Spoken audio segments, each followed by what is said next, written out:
Bonjour et bienvenue dans le podcast du Human Factor. Je m'appelle Alexis Eve et tous les mercredis, je vais à la rencontre des startups les plus véloces pour rentrer en détail dans les bonnes pratiques RH qui leur permettent de faire du facteur humain un levier de croissance plutôt qu'un risque.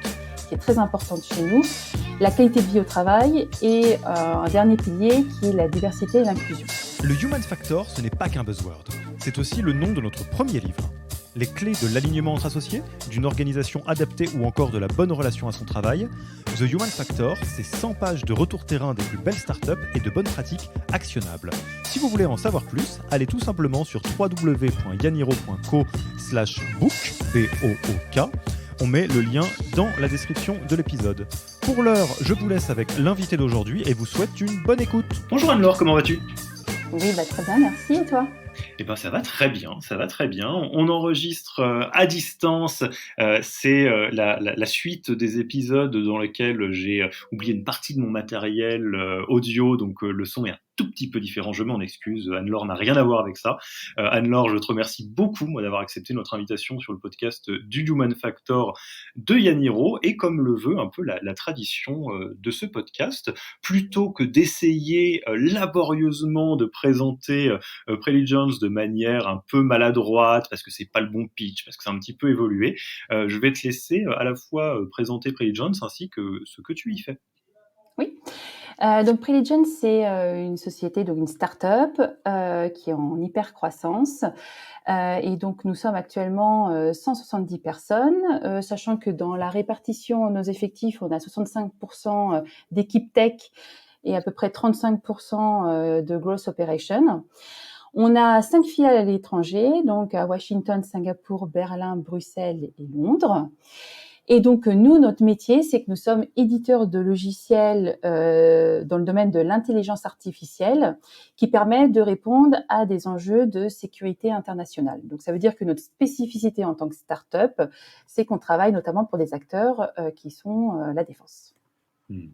Et alors, les auditeurs, auditrices de ce podcast le savent, épisode après épisode, il y a une idée forte que nous, on défend, qui est que globalement, pour permettre aux belles startups, aux belles scale-up de décoller, c'est pas inintéressant d'aider les collaborateurs et les collaboratrices à grandir aussi vite que la boîte, quoi, globalement.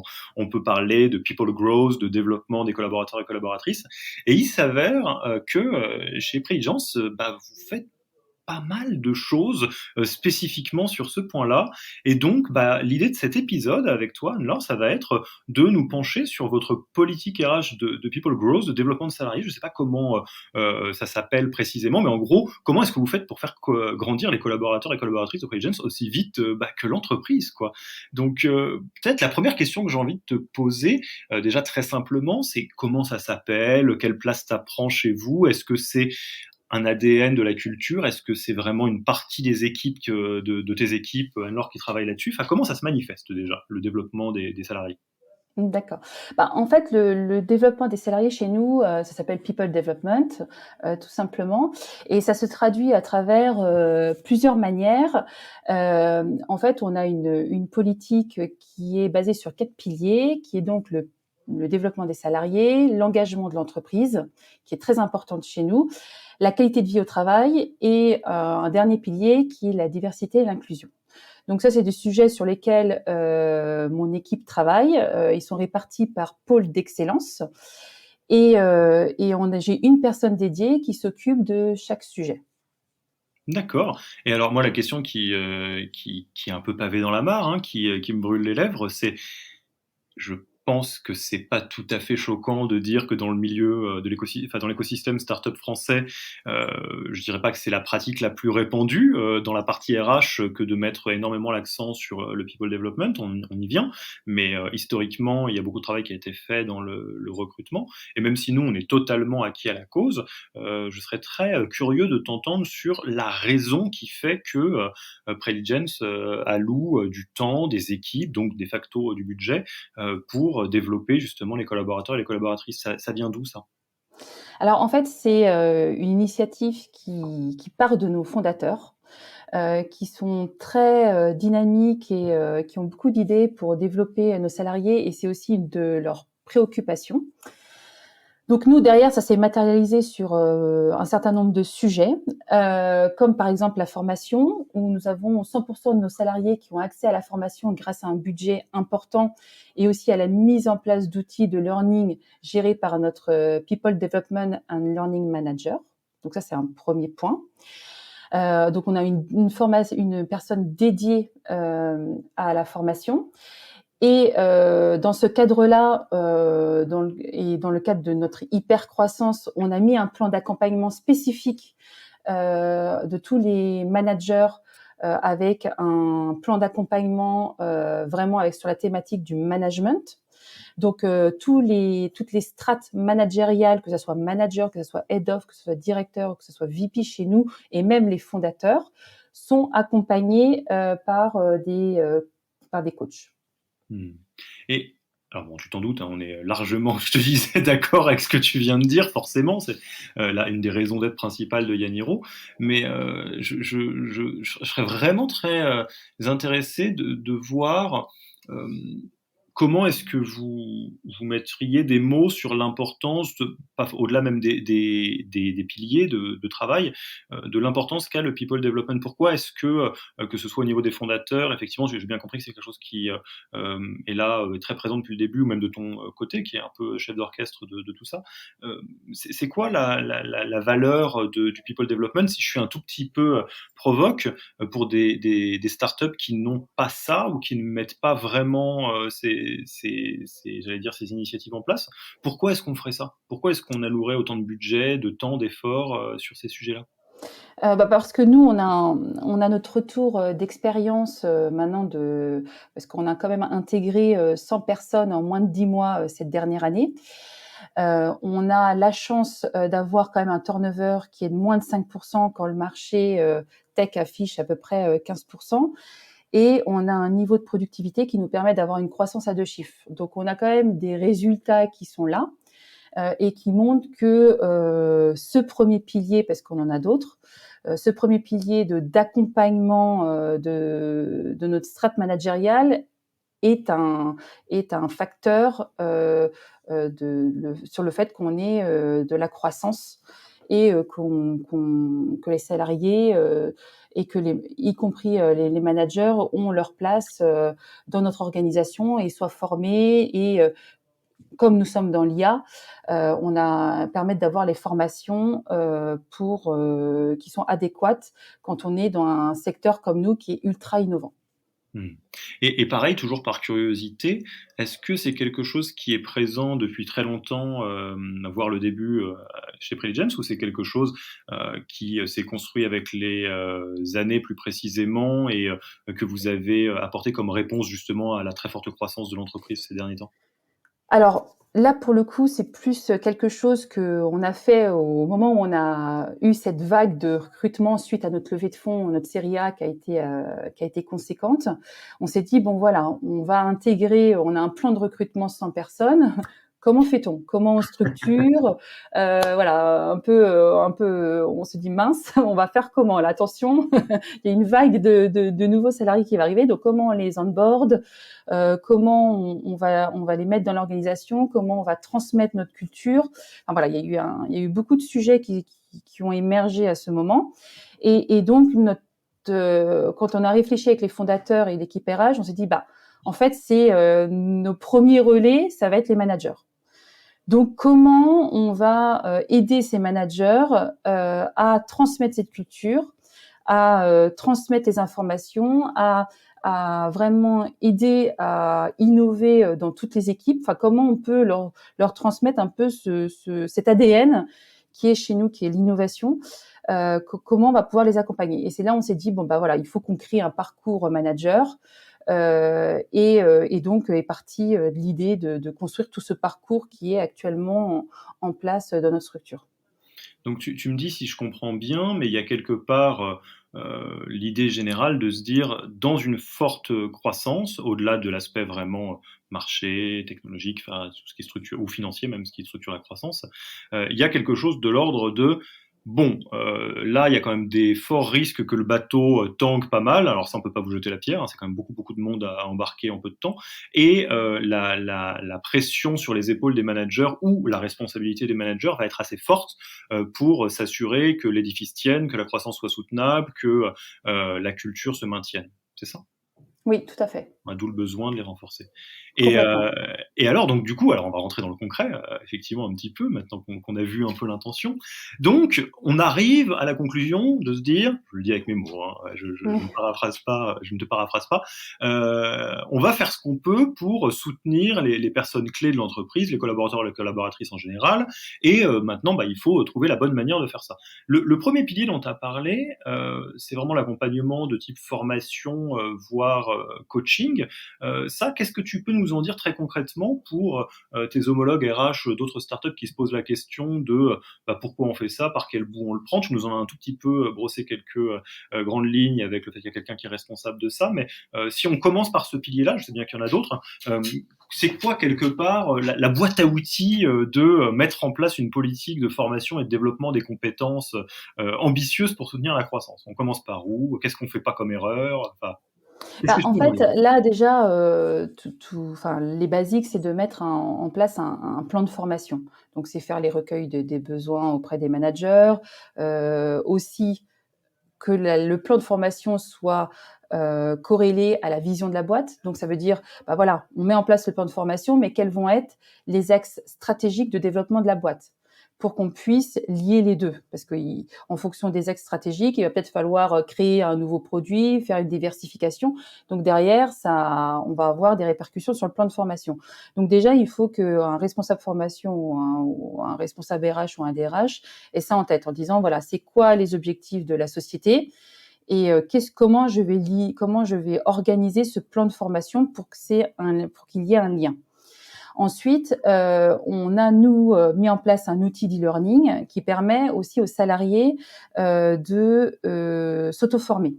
Donc, c'est un peu les salariés qui sont responsables de leur formation. Et chez nous, comme on a les 3/4 de nos effectifs qui sont quand même une population tech, bon, là-dessus, ils sont assez proactifs.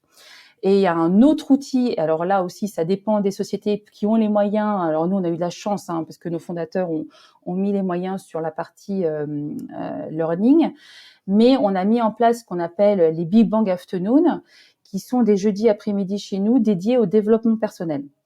Donc ça veut dire que chaque collaborateur, donc c'est nos meetings pour toute l'après-midi, et en fait les collaborateurs ont deux options. Soit ils font ce qu'on appelle le Big Bang individuel, donc ça veut dire ils se développent sur un sujet sur lequel ils aimeraient travailler. Donc par exemple un développeur qui souhaite se former sur Elasticsearch ou qui veut essayer une nouvelle techno qu'il n'utilise pas au quotidien, voilà, cet après-midi va être dédié pour ça. Aussi, on a ce qu'on appelle les Big Bang collectifs. Et là, on va travailler plus sur des thématiques collectives. On va un peu fonctionner par squad. Et il y a quelqu'un qui va leader un sujet et tout le monde va participer ou on va un peu brainstormer pour avoir des idées ou pour travailler sur des thématiques un peu plus précises.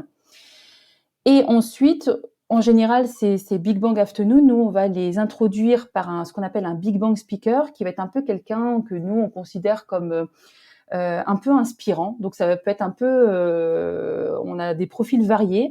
Par exemple, on a eu Éric Rochant, qui est le réalisateur du Bureau des légendes, qui est venu un peu parler de comment il avait créé le Bureau des légendes, comment il avait créé cette série qui est assez connue en France. On a Philippe Hartz, qui est un skipper, qui est venu parler un peu de ses péripéties lors de il a fait la course du Figaro. On a aussi Martin Giard, qui est le directeur du CNRS, donc là, qui est plus chargé des missions des affaires spatiales, donc qui est plus dans notre domaine d'activité. Mais voilà, on essaie un peu de varier les gens qui viennent lors de ces Big Bang speakers pour vraiment insuffler un peu de l'innovation, mais aussi de dire, voilà, c'est des gens inspirants, donc vous... prenez les informations, parce que déjà, c'est hyper intéressant quand ils interviennent. Voilà, ça permet de rencontrer des gens que jamais on rencontrerait au quotidien. Et aussi, c'est pour donner une autre dimension de développement des salariés. Et c'est quelque chose qui est beaucoup suivi chez nous et qui marche plutôt bien. Et là, pour le coup, qui nécessite pas forcément de moyens. Ça donne envie, hein.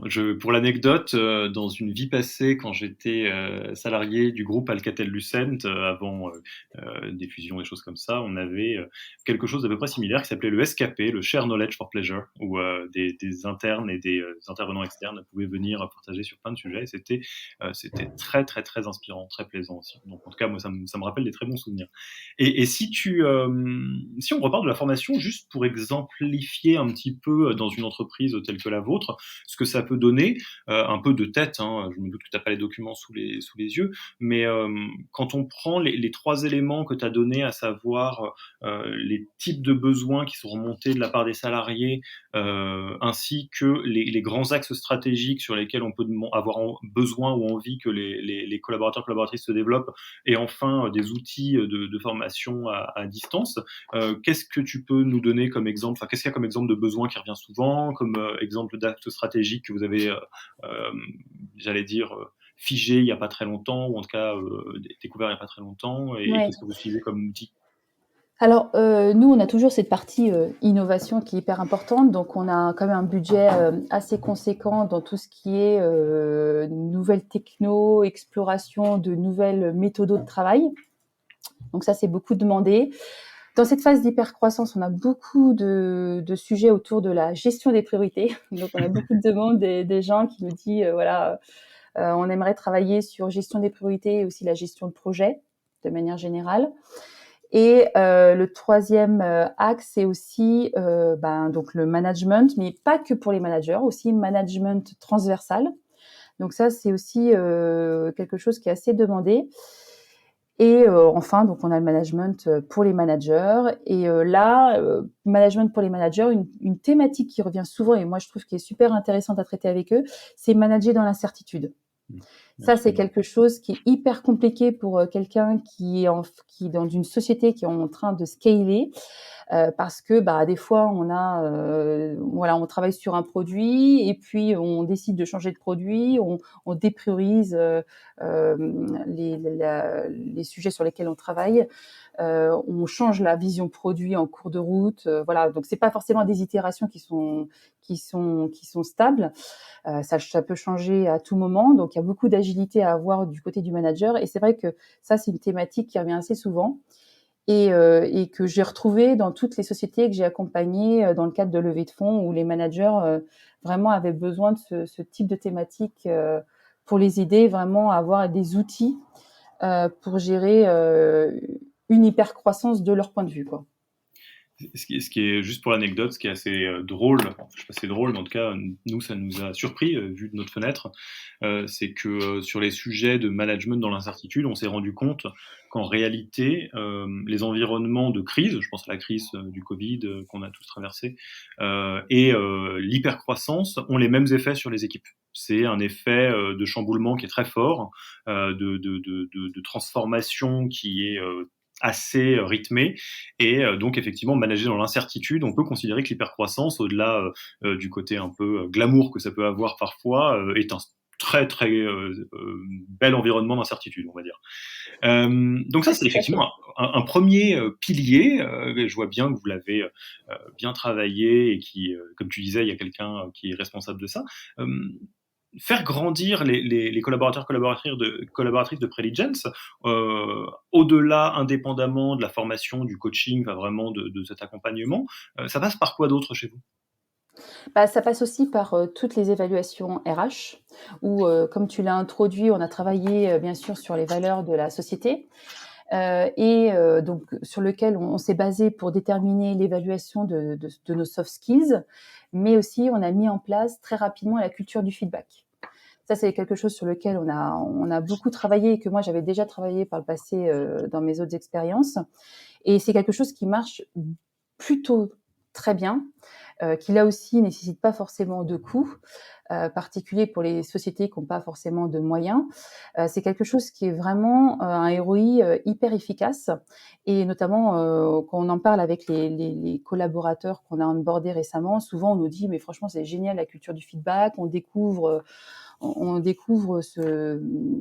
cela et ils trouvent ça super intéressant, et toujours dans un esprit de co-construction qui est vraiment ce qui nous anime, nous, côté RH. Il faut savoir que tous nos process RH sont co-construits. Donc, c'est-à-dire que tout ce qui est les valeurs, on a travaillé sur un workshop à l'échelle de toute l'entreprise. Les soft skills, on a fait des workshops également avec les collaborateurs, mais aussi avec les managers. Et pour la culture du feedback, donc nous, on est parti en disant, voilà, qu'est-ce qu'on attend d'un manager chez Preligence? Et là aussi, on a co-construit les 5 piliers pour nous qui sont importants en termes d'évaluation du manager, avec des équipes, donc des contributeurs individuels, mais également des strates de managers head-off et l'équipe de direction.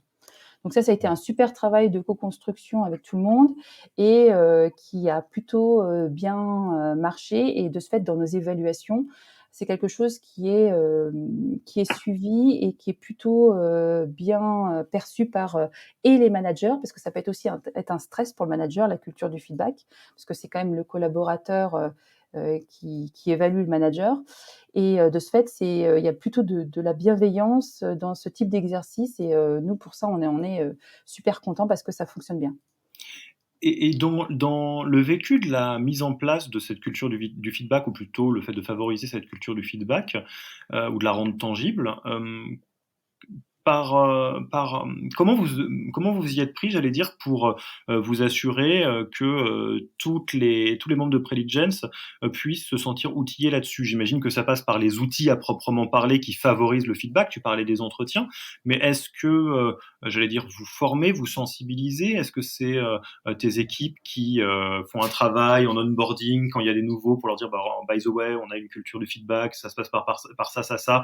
Voici Radical Candor, lis-le ou assimilé. Enfin, comment est-ce que, parce que ça c'est un vrai sujet. D'ailleurs, pour les personnes qui veulent creuser, je vous invite à écouter le super épisode qu'on a enregistré avec Camille de Dashlane, qui est centré spécifiquement sur la culture du feedback. Camille, si tu nous écoutes, je te salue. Mais mettre en place une culture, même si c'est effectivement pas forcément très coûteux en termes de budget, ça peut être un peu difficile. Donc, je serais très curieux de savoir comment vous y êtes pris.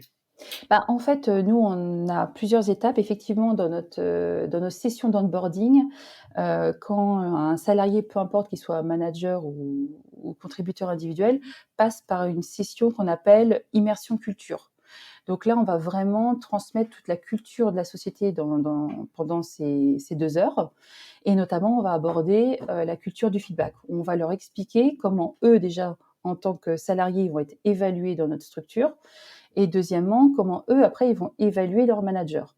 Donc effectivement, alors autant chez Preligence, j'ai pas eu des petits warnings des managers qui étaient un peu anxieux en disant oh là là, comment ça va se passer, et puis avoir un peu d'angoisse à l'idée de mettre ce type d'outils en place. Mais dans mes autres structures, j'ai déjà rencontré une fois ce sujet où les gens nous disent on va se faire canarder par par les salariés qui vont être mécontents et ça va être un moment dur à passer.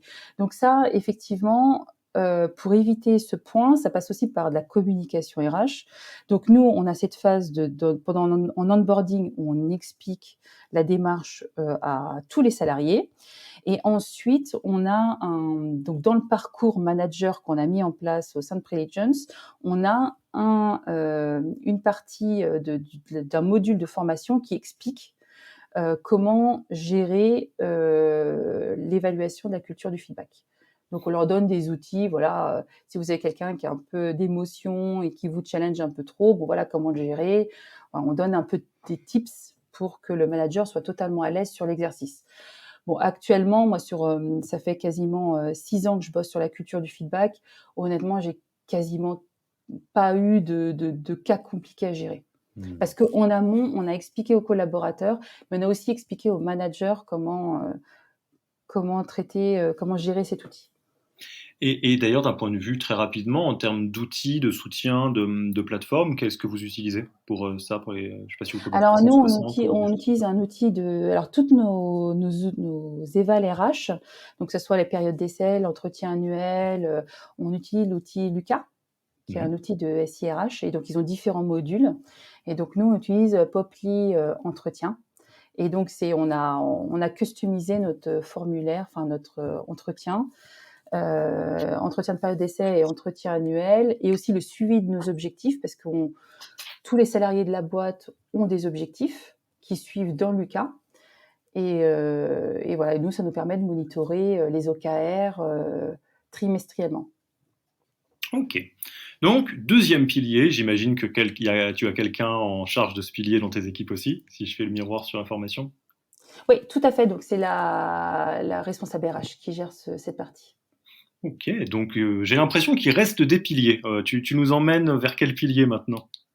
Alors, je pense qu'on a un point qui est également très important pour nous, qui est l'engagement de l'entreprise. Parce que pour nous, Preligens travaille notamment pour des acteurs de la défense. Donc nous, on a identifié des salariés, alors ce qui est complètement atypique, c'est pour ça que j'en parle, qui sont réservistes. Donc, on s'est aperçu qu'on n'avait pas forcément encadré une politique particulière autour des réservistes. Donc nous, on a créé un partenariat avec le ministère des Armées pour encadrer et faciliter l'accès à la réserve pour les salariés. Et donc, on y traite des sujets de la rémunération, de l'organisation des jours de réserve, etc. Donc ça, c'est vraiment quelque chose qui est lié à notre secteur. Mais on a beaucoup de demandes dans l'entreprise et ça aussi, ça crée beaucoup d'engagement des salariés parce que c'est des sujets qui leur tiennent à cœur. Et donc, nous, on a mis une politique en place pour vraiment les aider à continuer à faire ce type de réserve qui, pour eux, ils adorent cette thématique, quoi. Hmm. Et du coup, j'imagine, parce que si je dézoome sur la spécificité effectivement des collaborateurs, collaboratrices qui sont réservistes chez vous, c'est une question, j'imagine, des temps de vie, de s'assurer que l'entreprise Preligens répond à des particularités, là en l'occurrence la politique de réserve. C'est quelque chose que vous avez mis en place aussi sur d'autres sujets plus généraux de temps de vie, je sais pas, je pense au congé second parent, enfin des choses comme ça. Oui, tout à fait. Alors là, effectivement, on a eu qui est plus pour nous une thématique autour des sujets de diversité et inclusion.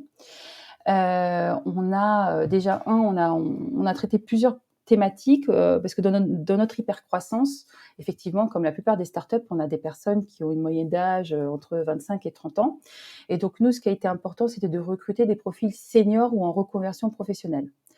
Donc, on a eu déjà ce premier sujet, parce que je sais que c'est un sujet en ce moment qui est en train de sortir dans les startups, le fait qu'il y a un peu de discrimination sur les plus de 45 ans qui après ont du mal à trouver des jobs dans les startups. Donc, nous, c'est un sujet qu'on a déjà anticipé, mais parce que nous, on a eu besoin parce qu'on le sait par les sociétés qu'on a déjà fait par le passé, que ce soit les fondateurs ou moi-même, qu'on a vraiment besoin dans une hypercroissance de mettre des personnes un peu plus seniors pour encadrer et pour accompagner le scaling d'une société, pour des retours d'expérience, pour traiter des sujets avec du recul, on a aussi un peu besoin de maturité sur certaines problématiques. Donc c'est vrai que ça on a déjà travaillé sur ce premier sujet. Et puis ensuite on a eu ce que tu disais, c'était d'avoir une squad sur lequel on a travaillé pendant un jeudi après-midi, une squad Gender Equality. Et effectivement, au moment où je suis arrivée chez Preligens, chez nous, on a mis en place le congé second parent, qui, nous, équivaut au congé maternité post-naissance. Donc, ça veut dire que la maman, elle a 10 semaines de congés mater légaux après la naissance du bébé. Nous, on a calé toute notre politique à partir de ce moment-là. Donc, ça veut dire que chez nous, un second parent a exactement le même nombre de jours, enfin le même nombre de semaines qu'une maman lors d'un congé maternité post-naissance. D'accord. Donc ça, c'est vraiment. Donc là, nous, on est au-dessus du 1 mois. Là, parce qu'on est sur un bébé. Là, on a un collègue qui va avoir des jumeaux, donc il va avoir 22 semaines de congé second parent avec un maintien de sa rémunération. Et d'ailleurs, alors je vais faire, tu me pardonneras, hein, je fais des connexions avec d'autres épisodes du podcast parce Ouais, que bien sûr, je t'en prie. ça me permet d'approfondir certains sujets sans que l'épisode dure 6 heures, même si j'adorerais en faire plein des épisodes très très longs. Je vous invite à écouter l'épisode qu'on a fait avec Pauline Bergeret, anciennement d'Algolia, sur diversité et inclusion, notamment pour savoir qu'est-ce qui peut être fait sur ces sujets, que vous soyez déjà bien en avance sur le sujet ou un tout petit peu en retard peut-être. Enfin, un peu ce qu'on fait étape 1, étape 2, étape 3, et évidemment le congé second parent, c'est quand même, je trouve ça fantastique hein, que les entreprises puissent se pencher là-dessus, et la diversité et l'inclusion au-delà du genre, mais sur notamment les générations, des profils effectivement plus expérimentés, effectivement, c'est assez chouette aussi. Et pareil, je te repose la même question, mais je pense que j'ai la réponse. Donc, tu as quelqu'un qui pilote l'aspect diversité et inclusion dans tes équipes? Oui, tout à fait. Là, pour, cette partie, alors, l'avantage, c'est que comme on co-construit, nous, à chaque fois, dans nos équipes, on ouvre les sujets. Donc là, comme c'est des sujets liés à notre politique RSE, étant donné que dans mon équipe, j'ai 3 managers, là, c'est la responsable RH et la responsable, people development qui ont pris ce sujet, pour le traiter en interne et monter des squads. Parce que nous, on part du principe qu'on est là un peu pour guider, mais en fait, les squads, c'est pas forcément un RH qui pilote. Ça peut être un salarié. Il suffit qu'il y ait quelqu'un qui nous dit, voilà, par exemple, on a une autre squad, on a une squad écologie, ce sont que des salariés qui la lead et qui présentent au CODIR les actions de développement et ce sur quoi ils veulent travailler. On a aussi une squad qui travaille sur des algorithmes pour les mettre à disposition d'ONG. Donc ça, c'est aussi l'idée par des salariés. Et là, en fonction du gender, enfin de la squad gender equality, il y a des thématiques qui sont l'idée par des salariés. Donc là, en fait, on va dire, c'est le pôle RH, enfin la responsable RH ou la people development qui gère le sujet, mais la responsabilité, le lead, ce n'est pas forcément RH. D'accord, ouais, avec le vrai fonctionnement de squad à la Spotify qu'on peut trouver dans des équipes techniques. Ouais, tout à fait. D'accord, donc là, oui, pour le coup, effectivement, tu as des membres de ton équipe qui sont, j'allais dire, impliqués, mais dans les squads au même titre que d'autres collaborateurs, d'autres collaboratrices sur ces trois sujets. Là, tu parlais d'écologie, tu parlais de diversité et inclusion, et donc l'intelligence artificielle au service d'ONG, c'est ça, si je comprends bien? Oui, c'est ça. C'est qu'en fait, les algos que nous, on développe, on les met à disposition, par exemple, pour une ONG qui est spécialisée dans la pêche illégale en haute mer, par exemple, pour détecter les bateaux qui pêchent illégalement. Donc voilà, donc c'est comme nous, on a développé des algos qui fonctionnent, ben, on peut les mettre aussi à contribution d'ONG qui ont pas forcément une R&D qui travaille dessus, quoi. Et alors là, est-ce que je me suis emmêlé les pinceaux ou est-ce qu'il nous reste un pilier dont on n'a pas encore parlé? Oui, tout à fait. Bah, il y a la qualité de vie au travail, qui pour nous est un élément essentiel et qui est également quelque chose qui est important pour nos fondateurs. C'est donc tout ce qui tourne autour du care. Donc ça, le care, c'est hyper important pour nous. Donc on a mis en place plusieurs outils dans la société, notamment la plateforme MocaCare, donc qui est un peu connue dans le monde des startups. Ouais, c'est super. Mais nous, au moment du confinement, on l'a mise en place et c'est vrai que ça a été un super succès parce que dans un contexte un peu particulier, ça a permis de donner accès à des coachs de vie ou à des psychologues. Et nous, Preligens, on finançait les 4 premières séances à 100%. Donc c'est vrai que ça a permis à des gens qui pouvaient être en difficulté d'avoir accès à des psychologues. Puis souvent, on n'a pas cette démarche qu'on explique, on n'a pas la démarche d'aller sur Doctolib. C'est vrai que d'avoir déjà des 4 séances qui sont financées, ils ont juste à s'enregistrer sur la plateforme et en fonction du sujet qu'ils souhaitent traiter, ils ont un catalogue de personnes qui peuvent les aider. Donc c'est vrai que c'est quelque chose de super accessible et qui a eu beaucoup de succès chez nous.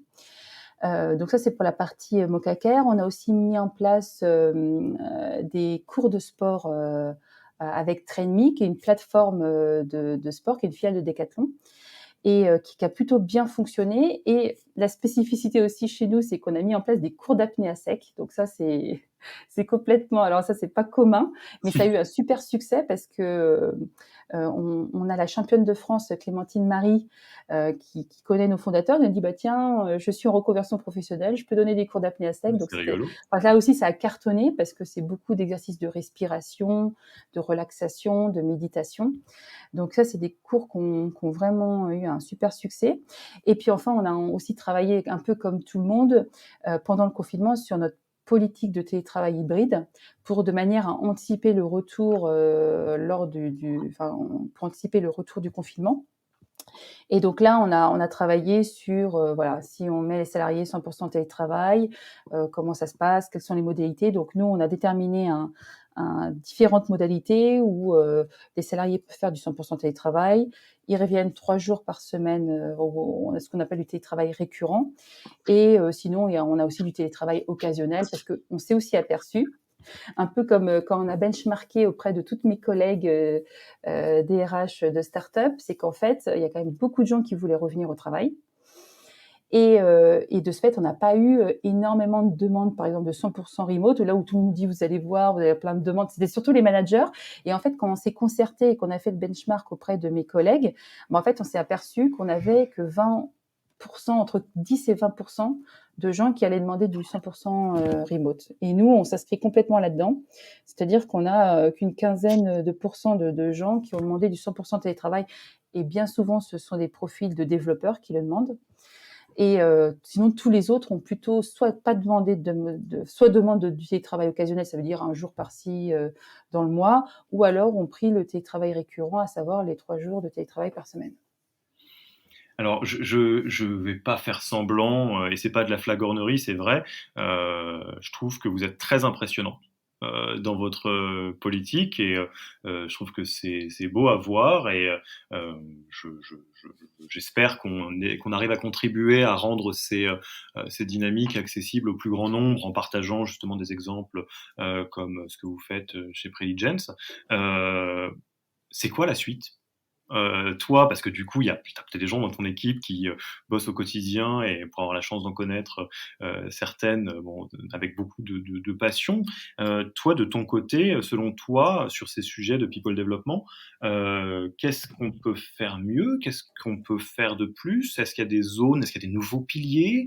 Moi, je suis très curieux de t'entendre. Vu que vous avez beaucoup d'avance, vous pouvez faire les éclaireurs pour les autres, potentiellement? Bah, en fait, c'est vrai que là, on est en train de réfléchir un peu, quelles vont être nos thématiques de 2022.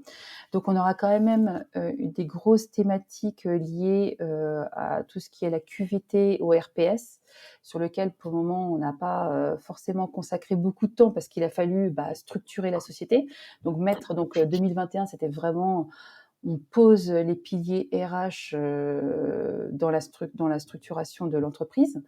Maintenant, il va falloir qu'on passe au step supérieur qui va être voilà, les enjeux RPS, les enjeux QVT, continuer à développer et un peu faire de l'innovation RH autour de tout ce qui est évaluation des collaborateurs, ou comment on accompagne encore mieux nos collaborateurs, comment on peut développer la co-construction. Donc ça, c'est plutôt de l'organisation. On a aussi beaucoup de sujets sur la partie recrutement, où on va plutôt créer ce qu'on appelle des campus, un campus recrutement. On va avoir des thématiques, où on nous a beaucoup parlé sur la formation, par exemple sur les biais cognitifs. Alors comme nous, en plus, on bosse dans l'IA, ça c'est des sujets que les Super. gens adorent chez nous. Donc voilà, donc on va travailler sur de multiples sujets encore. Et là, on est en train avec l'équipe RH de réfléchir de comment on le structure. Et c'est surtout que là, on vient d'avoir avec nos fondateurs, la vision de l'entreprise qui a été transmise et qui a été présentée à l'ensemble des collaborateurs. Donc nous, on va réfléchir par rapport à cette vision, comment nos idées, on les insère dans cette vision entreprise. Super. Et pour les personnes qui nous écoutent, qui ne sont pas tout à fait sûres sur l'acronyme, QVT, qualité de vie au travail, RPS, risques psychosociaux, donc sous-entendu Ouais. gestion des risques psychosociaux au travail. Écoute, je pense qu'on a fait un bon tour. Alors c'est façon de parler, parce qu'on aurait pu en parler encore pendant très très longtemps, et ça aurait été loin de me déplaire. Mais bon, à un moment donné, il va falloir passer tranquillement à la fin de l'interview. Donc première question, et je suis sûr que tu vas avoir des personnes qui vont toquer à ta porte. Si on veut échanger avec toi, où est-ce qu'on te retrouve? C'est quoi le meilleur canal pour te contacter? Oh bah, le plus simple, c'est de me contacter via LinkedIn. Voilà, bah, très simplement, donc Très n'hésitez simplement, pas. voilà. Ensuite, est-ce qu'il y a un livre, un podcast, un blog que tu recommanderais aux auditeurs et aux auditrices? Alors moi, le livre qui nous a un peu passionnés avec justement, avec Zoé qui travaille, donc sur la partie people development, c'est The Culture Map, qui est un super bouquin et qui nous a un peu, enfin, je sais que c'est un peu le bouquin qui est un peu à la mode en ce moment dans les startups, mais vraiment nous, ça nous a permis de prendre du recul sur comment transmettre la culture de Preligens dans une phase de scaling. Donc c'est vrai que ça nous a donné pas mal d'input. Donc voilà, c'est un livre qui se lit, qui est pas très gros, qui se lit assez facilement dans un RER. Donc voilà, c'est un livre que je recommanderais. Il existe en audio-livre, en français, en anglais. Ce bouquin est super. Et petite bonne pratique que j'ai répétée, je pense, maintes et maintes fois dans ce podcast, mais que je défends bec et ongle.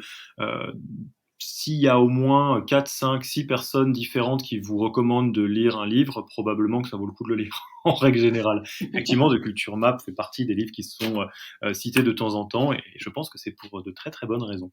Enfin, tu connais notre tradition, on aime beaucoup cette tradition de, je sais pas si c'est un passage de flambeau, mais au moins c'est mettre quelqu'un en lumière qui peut-être le mérite en tout cas à tes yeux.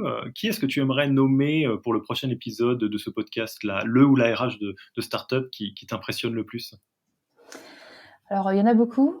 Alors bon, après, on est quand même dans un petit monde, donc on se côtoie, et notamment nous, comme on a mis pas mal de politiques RH en place, on a pas mal contacté de DRH dans le milieu des startups. Donc bon, moi je travaille régulièrement, enfin on échange sur des thématiques, notamment avec Jessica Dornicar, voilà, ou avec les DRH de Payfit, Conto, voilà, auquel on a pu avoir avec les équipes quelques échanges sur des benchmarks.